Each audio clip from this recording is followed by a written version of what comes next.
अग्निवीर भरती संदर्भात आढावा बैठक संपन्न। येत्या 13 सप्टेंबर ते 4 ऑक्टोबर या कालावधीत कोल्हापूर येथील पोलीस परेड ग्राउंडवर सांगली, सातारा, कोल्हापूर, रत्नागिरी व सिंधुदुर्ग या जिल्ह्यातील युवकांसाठी अग्निवीर भरतीचं आयोजन करण्यात आलं।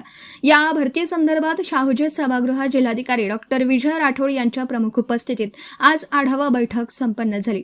ही भरती प्रक्रिया सुरळीत व निर्विघ्नरित्या पार पाडण्यासाठी लवकरच संबंधित विभागाच्या जबाबदाऱ्या निश्चित करून त्यांच्या नावे जिल्हा प्रशासनातर्फे आदेश काढण्यात येतील। तसेच भरतीच्या ठिकाणी येणाऱ्या उमेदवारांच्या भोजनाच्या सोयीसुविधांच्या दृष्टीने महिला बचत गटांचं खाद्याचं स्टॉल त्या ठिकाणी उभारण्यात यावेत असे निर्देश जिल्हाधिकाऱ्यांनी यावेळी दिले।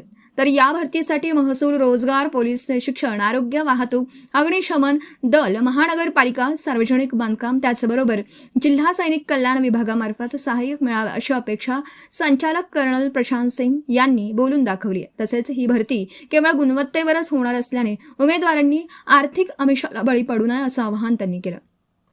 या आढावा बैठकीसाठी सुभेदार मेजर जसविंदर सिंग, सहाय्यक जिल्हा सैनिक कल्याण अधिकारी सुभाष डोंगरे, करवीर प्रांताधिकारी मौसमी चौगुले, तहसीलदार स्वप्नील पवार, मनपा उपायुक्त पारितोष कंकाळ, जिल्हा शल्यचिकित्सक डॉक्टर सरिता थोरात, जिल्हा क्रीडा अधिकारी विद्या सिरस, CPRचे वैद्यकीय अधीक्षक डॉक्टर भूषण मिरजे यांच्यासह इतर अधिकारी कर्मचारी उपस्थित होते।